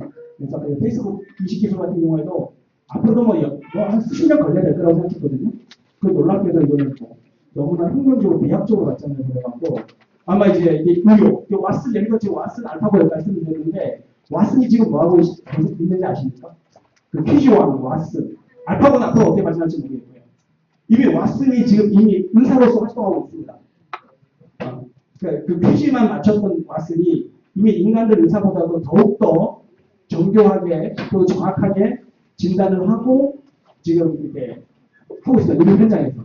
지금 최근에도 지금 우리나라에 보급이 됐습니다. 그래서 지금 그 서울대학병원 같은 데서도 의사들이 앉아서 계속 그거 갖고 보급을 해요. 문제는 왓슨과 인간 의사가 내린 진단이 일치하지 않았을 때 몇 퍼센트 정도가 왓슨 진단 따라갈 것인가. 뭐 이런 거 갖고 의사들끼리 지금 그 책임 소재도 문제도 중요하고 해서 굉장히 지금 이슈가 되어 있습니다. 근데 왓슨의 그게 제가 알기로 90%가 넘는 걸로 있습니다. 오진율이 인간보다 훨씬 적습니다. 지금 현재도. 그래서 지금 이게 가끔 그렇죠. 이상입니다. 예. 선입 추구하는 아무래도 이제 지극한 현실이 있지 않습니까? 선입 추구 현실이 아니라 수입 현실, 나의 현실을 추구하는 게 수입 현실. 인간이 어떻게 이 고정관념, 언어의 세계에 갇혀 살다 보니까 언어와 존재를 동일시하거나 언어와 존재를 실체시하는 경향을 가져 살잖아요. 언어와 존재는 분명히 다름에도 불구하고 동일시하거나 실체시하는 경향이 있는데 그리고 선은 바로 그런 나의 현실, 지극한 현실을 추구하는 위해서 활발한 지혜의 영역을 열어준다고 생각합니다. 저는 얘기처럼 지금 이제 남아태양에 지금 막연스를 보여지고 기존 고정관념 때문에 이렇게 된 것 같은데 만약에 인공지능이 고정관념을 가진다면 같은 색깔을 반복해 간다면 이걸 어떻게 극복할 건가 하는 문제도 사실 고민을 좀 해봐야 되지 않을까 하는데 혹시 마지막으로 질문을 할 사람이 있으면 한 말씀만 더 할까요? 지혜경 선생님 질문할 게 있습니까? 지혜경 선생님 아니신가요? 혹시 질문할 분 없으세요? 그러면 정리하는 겸해서 하나만 그냥 지금 얘기하는 거에서 어떻게 이 고정관념이라고 하는 것을 벗어날 수 있을까? 그러니까 기계도 그렇고 사람도 그런데 좀 누적되고 반복되는 게 분석되는 분석기관에 따라 분석도 혹시게 끊임없이 누적되어 있는 이 분석된 고정관념이나 그런 걸 수도 있고 이걸 극복할 수 있을까가 굉장히 중요한 것인데 인공지능들이 그걸 반복하는 현상이 벌어지지 않습니까? 컴퓨터를 하다 보면 계속 이렇게 멈추거나 이렇게 계속 오류가 나올 수 있는데 어떻게 하면 이제 이런 오류를 최소화할까? 이런 고정관념을 벗어날 수 있을까? 이런 의미를 조금 같이 생각했습니다. 아까 서두에 설명드렸던 이 인공지능 설계 방식과 시스템 인간이 굉장히 이상하다고 제가 말씀드렸잖아요. 근데 이제 요 시스템 그 인공지능 설계 방식이 처음에 아까 말씀드렸던 모델링 하는 거. 불교의 수행은 이 모델링을 잘하라는 거죠. 모델링을 서현진이 누구인가라는 거에 대해 서현진이 누군지도 모르면서 망상만 피우지 말고 정확히 서현진이 누군지를 정확히 꿰뚫어 보자. 우리 뭐 저는 행사에서 왔지만 해일, 그 화미에서 해일 산맥처럼 마치 떠 있는 달이 흔들림 없는 잔물결도 치지 않는 바다 위에 또렷이 그 영상이 왜곡상 없이 그대로 비추듯이 마치 도장을 찍은 듯이 그대로 바다 위에 그 달이 비추듯이 왜곡 없이 서현진이 누구인지 옆 B라는 대상체가 누구인지를 정확히 모델링을 하라는 거죠. 그 모델링을 하기 위해서 수행이 필요한 지점이고요. 그게 바로 회의라고 우리가 표현할 수 있는 부분이고요. 예. 그게 바로 우리가 말하는 모델링을 잘하는 거라고 생각을 합니다. 그래서 굳이 뭐 물어봐 주시니까 말씀하시자면 이게 선사들이 여실직연이라고 그러잖아요. 있는 그대로 제대로 보자는 거죠. 선사들이 하시는 말씀 그건 뭐냐? 결론은 다시 또 수행이다라는 거죠. 결론은 인공지능의 설계가 됐든 아무리 테크놀로지가 가든 간에 결론은 모델링을 잘해요. 인공지능을 정교하게 오래 없이 잘 만들려고 해도 모델링을 오래 없이 한치 흔들림 없이 한치 일렁이는 일렁임 없이 그대로 사물을 비춰볼 수 있게끔 사물을 제대로 그대로 있는 그대로 여실지면 드러내 입금할 수 있는 그런 이제 설계 방식이 필요하다. 그게 모델링이고 그게 바로 불교에서 얘기하는 수행이다. 결론은 그 오류를 줄이는 수 있는 방법은 결론은 우리 인간의 마음을 제대로 들여다보고 이거를 자비로 보낼 것인지 아니면 욕망의 방향으로 보낼 것인지를 들여다보는 방식. 결론은 다시 또 수행이죠. 결론은 우리 마음이죠. 뭐 인공지능 얘기하지만 결론은 마음이죠. 결국 마음의 문제고요. 그리고 보통의 문제입니다. 보통의 문제를 어떻게 보려니까 그 몸이 문제. 네, 여러분들 질문이 없어서 제가 대신해서 함께 생각해보자 하는 그런 제안이었고요. 결국 인공지능이라는 게 앞서 말씀드린 것처럼 인공지혜로 인간 지혜로 가는 문제인데 지금 얘기 나온 것처럼 모든 사물을 있는 그대로 본다는 지혜, 분별이죠. 분별을 넘어서 지혜로 확연하게 볼 수 있느냐의 문제일 텐데요. 그렇게 해서 하면 살아간다면 인공지능이 문제가 이렇게 하나도 없고 자유자재로 활용해서 적재적소 대체에 쓰는 게 아니라는 생각이 드는데 우리가 그러지 못하기 때문에 이제 두려워하고 걱정하고 염려하고 흔들리고 미혹받는 게 아니라고 생각이 듭니다. 오늘 이런 학술회의를 통해서 세 분이 발표를 해주셨는데 결론이랄까요? 결과는 결국 지금 얘기 나온 것처럼 여실지경, 정견, 발전의 정견이나 중도도 마찬가지죠. 결국은 있는 그대로 이 대상을 세계를 직면한다는 것, 유혹과 경계가 올 때는 그냥 묻혀리지 말고 투과해서 지나갈 수 있다는 것, 지나가야 된다는 것, 이런 것이 결국 우리가 해야 될 삶의 자세가 아닌가.